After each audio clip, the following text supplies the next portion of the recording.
여러분 혹시 이런 생각해 본 적 있으세요? 도대체 유전자는 어디까지 유전될까요? 외모는 당연히 닮는 것 같고, 성격도 부모를 닮는 것 같고, 심지어 살 잘 찌는 체질이나 탈모, 새치까지 전부 유전 같기도 합니다. 수명도 유전이 50% 넘게 차지한다는 말도 있고, 비만, 공부머리, 근육량, 피부, 암, 성격, MBTI까지 생각해보면 거의 인생 전부가 유전처럼 느껴집니다. 이게 다 유전이면 우리는 이미 태어날 때부터 인생이 어느 정도 정해진 상태로 시작하는 걸까요? 아니면 그냥 유전자 핑계일까요? 일단 결론부터 말씀드리면 유전자는 인생을 결정하지는 않지만 인생의 확률을 엄청나게 크게 바꿉니다. 유전자는 설계도가 아니라 확률표에 가깝습니다.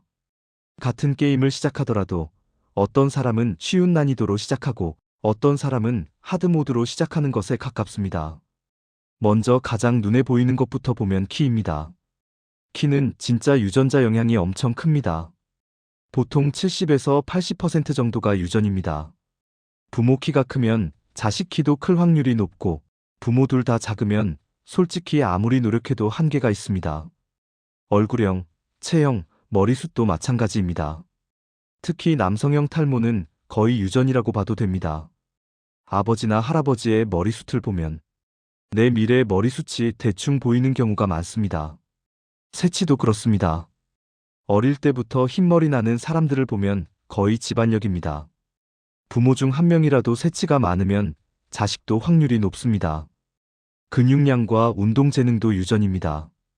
어떤 사람은 운동을 조금만 해도 몸이 금방 좋아지고 어떤 사람은 죽어라 해도 잘 안 붙는데 그 이유가 근섬유 비율이 타고나 있기 때문입니다. 타고난 체육 유전자라는 게 실제로 존재합니다. 그 다음은 사람들이 잘 체감 못하지만 엄청 큰 영역입니다.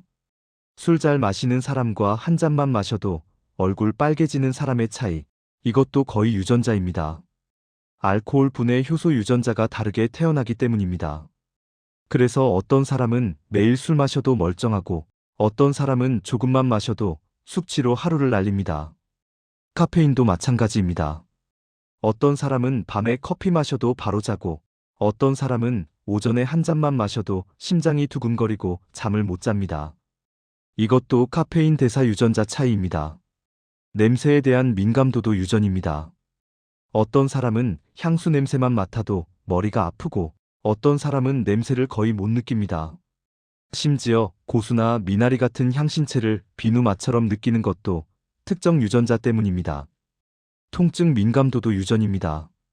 같은 주사를 맞아도 어떤 사람은 거의 안 아프고 어떤 사람은 기절할 정도로 아픕니다.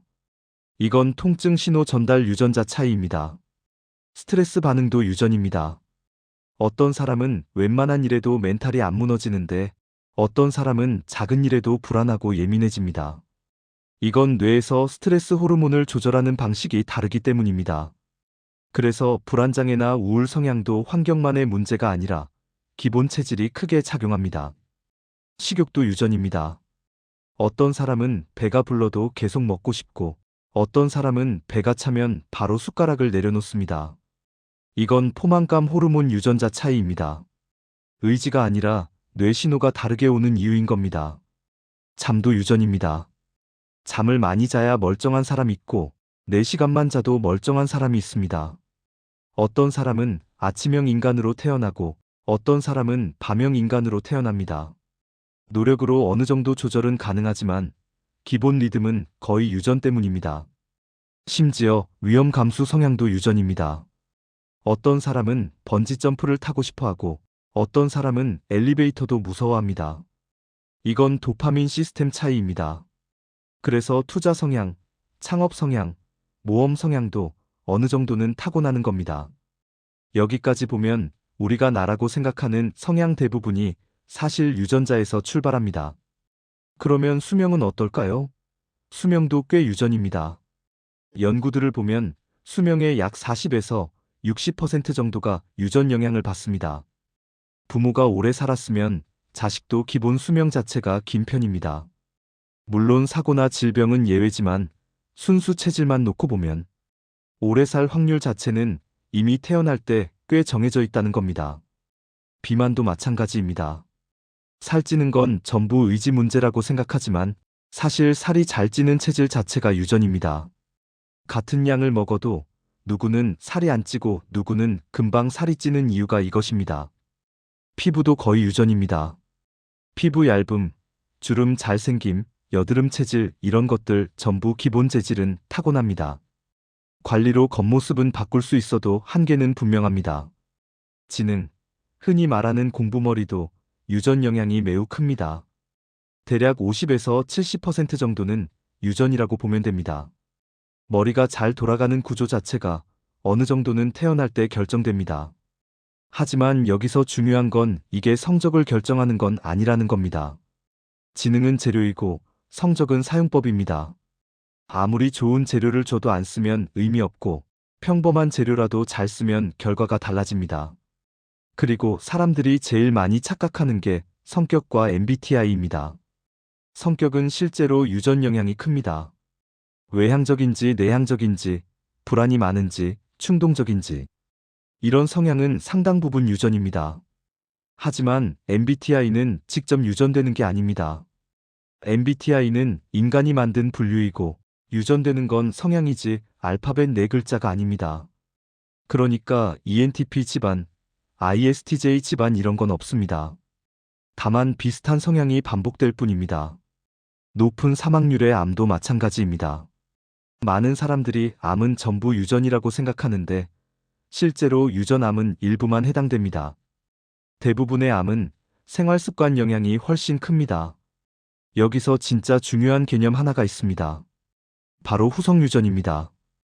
유전자는 태어날 때 고정되어 있지만 그 유전자가 얼마나 작동하느냐는 삶에 따라 달라집니다. 같은 유전자라도 운동하면 다르게 발현되고 스트레스 받으면 다르게 발현됩니다. 심지어 부모가 겪은 환경도 자식에게 영향을 줍니다. 과거에 큰 기근을 겪은 집안은 다음 세대가 비만해질 확률이 더 높다는 연구도 있고 부모가 극심한 스트레스를 겪으면 자식이 불안 성향을 가질 확률도 높아진다는 결과도 있습니다. 즉 유전자는 그냥 물려받는 게 아니라 활성화 스위치를 켜고 끄는 구조입니다. 그래서 정리하면 유전자는 캐릭터 생성창이고 환경과 선택은 플레이 방식입니다. 능력치 분배는 어느 정도 정해져 있지만 어떻게 키우느냐에 따라 전혀 다른 인생이 됩니다. 같은 유전자를 가진 일란성 쌍둥이도 한 명은 운동선수가 되고 한 명은 평범한 직장인이 되는 이유가 이겁니다. 결국 유전자는 우리 인생을 가두는 감옥이 아니라 출발선을 알려주는 지도에 가깝습니다. 내가 왜 이게 힘든지, 왜 이게 쉬운지를 이해하는 순간 괜히 남과 비교하면서 자존감 깎아먹을 필요도 없어집니다. 대신 중요한 건 유전자를 핑계로 쓰지 않는 것입니다. 나는 유전자 때문에 어쩔 수 없다는 말은 설명일 수는 있지만 면죄부는 아닙니다. 유전자는 나를 만든 재료지만 나를 완성하는 건 결국 내가 하는 선택입니다. 우리는 완전히 자유롭지도 않고 완전히 정해져 있지도 않습니다. 다만 어떤 인생은 더 쉽고 어떤 인생은 더 어려울 뿐이며 그 차이를 만드는 것이 바로 유전자입니다.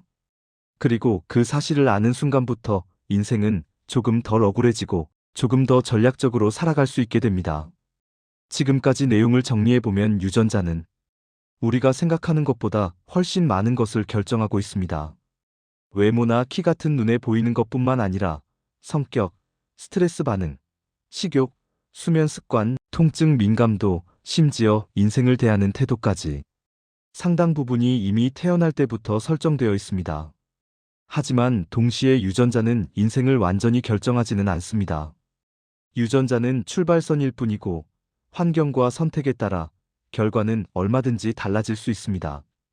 결국 중요한 것은 내가 어떤 유전자를 가졌느냐가 아니라 그 유전자를 알고 어떻게 활용하느냐입니다.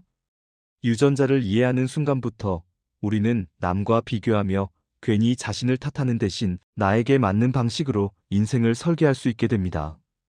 유전자는 변명이 아니라 전략이 되어야 합니다. 그리고 그 전략을 어떻게 쓰느냐에 따라 같은 유전자를 가지고도 전혀 다른 인생을 살 수 있습니다. 지금까지 내용이 좋았다면 좋아요와 구독 한 번씩 눌러주시고요. 이런 주제처럼 우리가 당연하게 믿고 있던 것들 뒤에 숨은 이야기들을 앞으로도 계속 다뤄보겠습니다. 다음 영상에서도 재미있고 생각해볼 만한 이야기로 찾아뵙겠습니다. 감사합니다.